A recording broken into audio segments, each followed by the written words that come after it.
I think an epidemic, either naturally caused or intentionally caused, is the most likely thing to cause, say, 10 million and that it's pretty surprising how little preparedness there is for it. Now, it's tricky because this is a global problem, so how do countries work together? Which countries should put up what resources? And every aspect of it, the resources to go engage in the affected countries, the allocation decisions. As we've seen various flu scares come along, we haven't had a super good response. So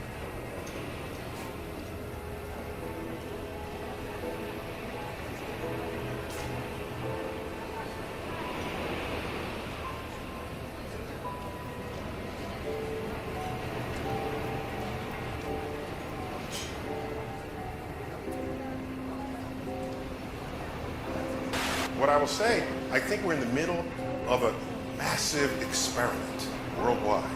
And that Where's is the guinea pigs? maybe the experiment is, will people listen to scientists? Television, it's all right there. All right there. Look, listen, Neil, pray. Commercials.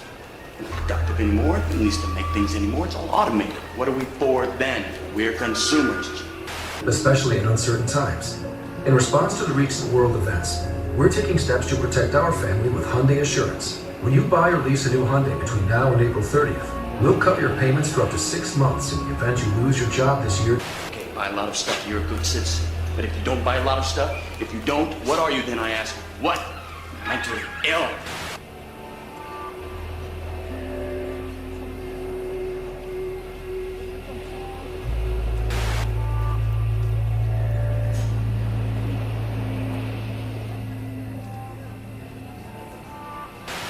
Do you know what crazy is? Crazy is majority rules. Yeah, Take germs, for example.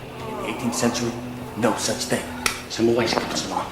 He's trying to convince people, well, other doctors mainly, that there are these teeny tiny invisible bad things called germs that get into your body and make you sick. He's trying to get doctors to wash their hands. What is this guy? Crazy? Take steps to lower your risk of getting sick. Wash your hands often with soap and water. We've talked about things before about washing your hands. He's trying to get doctors to wash their hands. What is this guy? Crazy? Every morning when I wake up, I wash my hands. Then I have some food, and then I wash my hands. Then I take a shower, wash my hands, and then wash my hands. And then Mommy tells me my hands are clean. And then I wash and wash and wash my hands. Wash your hands for 40 seconds, please. Soap will chase the germs away so you don't cough and sneeze. To wash their hands. Then I touch a football, and I wash and wash and wash and wash. And I watch my sister washing her hands, and I get an idea to wash my hands. And I wash and wash and wash, but I never get clean. The shame never seems to scrub off. What is this guy? Crazy? That's always the toughest enemy, the invisible enemy. But teeny tiny invisible. What do you call them? Germs? Huh? What? And then it was like a couple days later, all these articles started coming out about how there's an unlikely beneficiary. It's the planet, and how there's the beautiful side effects of the pandemic, and that would be us not harming the planet anymore by our daily existence that harms the planet. And look at the blue skies and the clear canals of Venice because no one's there. It's just, it's basically 12 Monkeys. It's pretty much straight out of that film. Now, cut to the 20th century.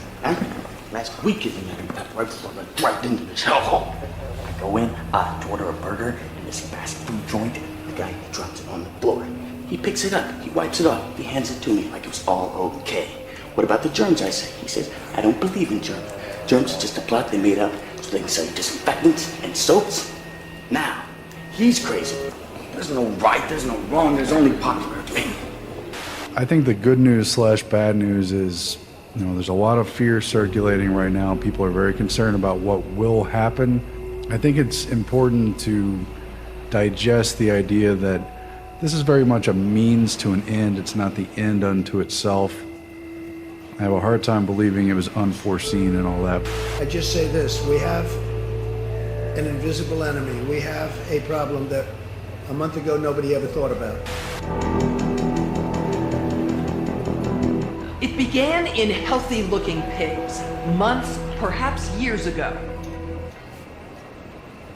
Spread silently within herds. Infected people got a respiratory illness with symptoms ranging from mild flu-like signs to severe pneumonia.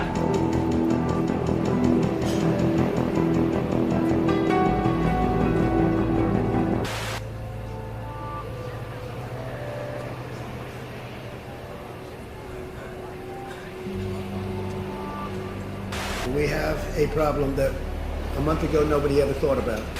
I don't think anybody could have predicted. But that's not even the point. You know, it's the reaction, it's the response to this that really, I think, is the real purpose here. And the standstill of human behavior, yeah, they're going to say things like, look how good for the earth and the environment. I don't believe those are sincere feelings either. It seems very disingenuous. This has everything to do with the same usual suspects, big corporations who pollute the earth so many times over and blame it on human behavior. Now they're blaming human behavior for this and, you know, basically putting us in our places, because what this is really about is an upgrade or an altogether new management system of humanity. That's the team that doesn't care about how rich you are, how famous you are. It's the great equalizer.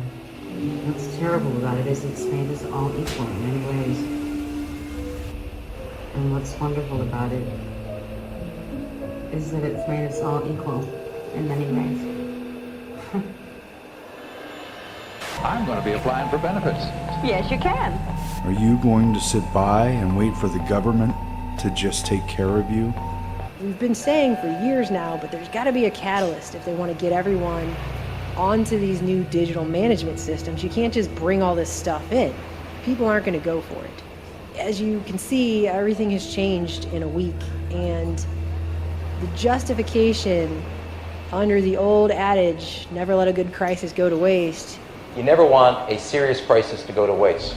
And what I mean by that, it's an opportunity to do things that you think you could not do before. Is just here, and it's perfectly aligned with all of these agendas. And so while everybody is freaking out and buying all the toilet paper and panic buying the grocery stores and just trying to figure out how they're going to get through the next couple of months, we are looking at this in terms of what kind of power is going to be taken from this situation, because none of these crises that happen ever are put to waste. It's very pronounced when you look back on it. I mean, that's kind of what 2020 is. It's all this hindsight is 2020. I keep saying that lately because now that I'm seeing this, all these things that I wasn't sure about before are kind of clicking together like a puzzle. And all of that came together on Tuesday when I came across this MIT Technology Review article, which was written by Gideon Litchfield, who's the editor-in-chief over there. We're not going back to normal. Social distancing is here to stay for much more than a few weeks. It will upend our way of life in some ways forever. And I think everybody needs to read this MIT article and see what it is that is being proposed here for how society is going to be managed as this thing plays out that we're seeing now. Yeah, and that author, he did 16 years at The Economist, and he's been part of a number of high-level papers. I think he was a co-founder of Quartz, you know, and he's also from the London School of Economics. So keep that in mind, you know, with the sort of transparent agenda at play here. I'm not saying he's directing that agenda whatsoever, but he's sort of channeling through this article. And also, this article, which I agree is very key, and that's why we're going to read through it pretty thoroughly. It's based in large part on the paper just put out a few days ago, March 16th, 2020, from the Imperial College London, with the lead author Neil M. Ferguson. And he deals with epidemiology, that's, you know, the science of the spread of diseases. But what he's really been doing for the past several decades, and he's written hundreds of papers, he does the modeling on the spreading of diseases. He's done retrospective studies of the 1918 flu pandemic. He's modeled factors of disease outbreaks, and really what it gets down to is he has predicted and modeled the acceptable levels, from the academic standpoint, of poverty and in a future influenza pandemic. That's the title actually of one of his papers from 2006, and he has paper titles like Capturing Human Behavior. They're very much looking at what differences in human behavior will stop these diseases. But now he's written, along with 20 co-authors or something, Report 9: Impact of Non-Pharmaceutical Interventions to Reduce 19 Mortality and Healthcare Demand. And that's not excluding a vaccine or other treatments.